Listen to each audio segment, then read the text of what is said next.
Chers collègues, vous nous soumettez cette délibération sur l'avis de Nîmes Métropole sur le projet de création d'une usine de production d'aliments et de produits de soins pour animaux par la société Virbac.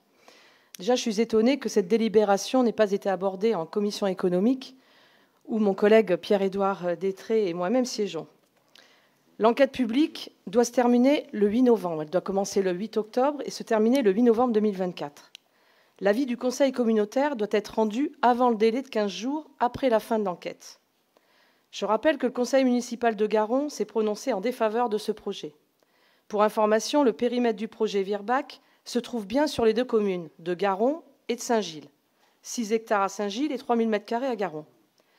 Les riverains ont à plusieurs reprises fait part de leurs préoccupations légitimes concernant le risque de cette entreprise sur leur qualité de vie. Ces préoccupations ne doivent pas être prises à la légère et méritent que nous obtenions des garanties et tous les documents nécessaires afin de pouvoir rassurer les Garonnais ou faire évoluer le projet. Aujourd'hui, les détails de l'impact de ce projet n'étant pas encore connus du public et des membres du conseil communautaire, est-il opportun de délibérer avec des informations partielles ou partiales? Nous vous demandons de reporter cette délibération au prochain conseil communautaire, prévu le 7 novembre prochain, afin de pouvoir prendre connaissance du contenu du dossier soumis à l'enquête. Merci.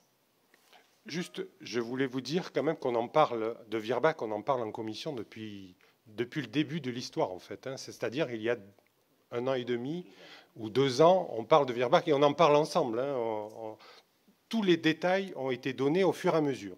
Là, il y a un dossier qui est monté, qui nous a apporté des garanties incroyables. C'est-à-dire que 7 millions d'investissements pour des filtres à odeur, ça n'existe pas en France. C'est-à-dire qu'ils veulent que cette entreprise soit une référence industrielle du pet food, de toutes les industries qui peuvent être odorantes. Donc, nous avons toutes les garanties et le dossier est complet. Et le dossier a été déposé.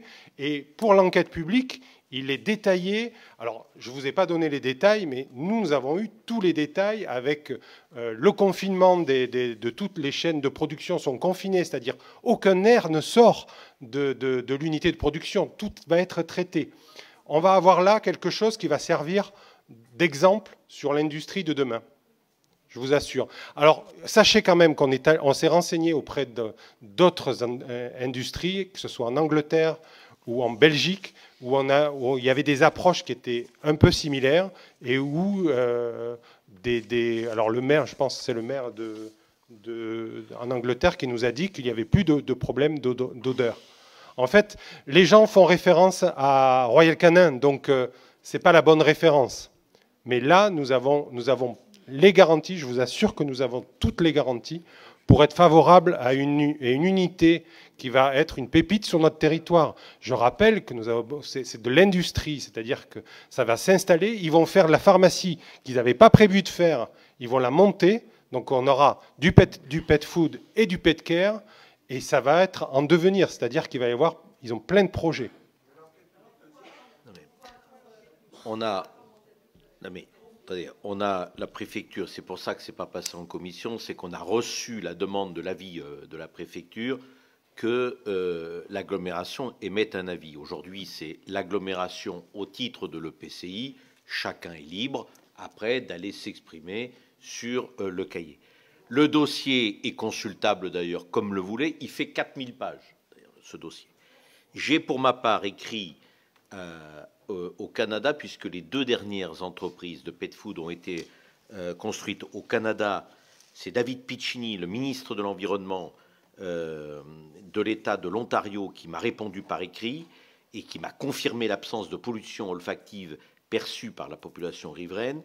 J'ai écrit également en Grande-Bretagne à Emma Becker, qui est la directrice de l'agent de l'environnement du Wessex, qui elle aussi m'a confirmé l'absence de nuisances olfactives depuis la mise en place de traitement sur une unité de fabrication du pet food depuis 2011. Ça fait plus d'1 an qu'on travaille avec l'entreprise Virbac, avec les services de l'ADREAL, avec les services de la préfecture, et je peux vous dire qu'on attache une importance particulière, bien évidemment, et j'ai écouté, j'ai même reçu la population qui a des craintes qui sont des craintes légitimes, tout à fait, qu'on peut entendre. Mais croyez-moi que toute l'équipe du développement économique, l'administration aussi ici, a travaillé depuis plus d'1 an sur ce dossier. L'entreprise était d'ailleurs venue ici même devant les élus communautaires présenter l'entreprise. C'est non seulement une entreprise de pet food, mais également nous avons obtenu, ce qui est quand même assez intéressant, un laboratoire pharmaceutique qui va créer des médicaments et qui donc vient valoriser ce territoire. Et donc nous avons voulu effectivement que, même si, Mme Giacometti, vous avez raison, on aurait pu attendre que l'enquête se termine 15 jours après autre. Mais on a voulu que l'avis de l'agglomération soit sur le registre et après, libre à chacun, bon, ceux qui sont pour ou contre l'industrie et autres, puissent venir s'exprimer, il n'y a aucun problème. Mais, encore une fois, vous avez la possibilité de consulter le dossier qui fait, je le rappelle, 4000 pages, qui est à la disposition de chacun et de chacune et chacun d'entre nous. Donc, il n'y a pas de sujet. Mais sachez que toutes les précautions de notre côté ont été prises. Monsieur Chabert. Oui, afin de rassurer tout le monde, est-ce que vous avez des laboratoires indépendants qui vous ont assuré de... Voilà, donc à partir de... Non, mais à partir de là... C'est la raison pour laquelle j'ai voulu volontairement, au Canada comme en Grande-Bretagne, avoir quand même, vous avez vu, j'ai 2 ministres, une responsable de la directrice de l'Agence de l'environnement, qui m'ont répondu, mais là en toute neutralité. Et aujourd'hui, enfin, comme je l'ai dit encore vendredi soir, quand avec Eddy, Olivier et Jean-Christophe, j'ai inauguré Sud Métal Provence, l'industrie du XXIe siècle n'a rien à voir avec l'industrie du XXe siècle. Quoi. Je veux dire, aujourd'hui, dans l'innovation, dans la recherche, je me suis moi-même déplacé sur leur siège et leur entreprise qui est à 10 km de la promenade des Anglais à Nice. C'est une entreprise exceptionnelle. C'est une chance exceptionnelle que nous avons d'avoir cette entreprise sur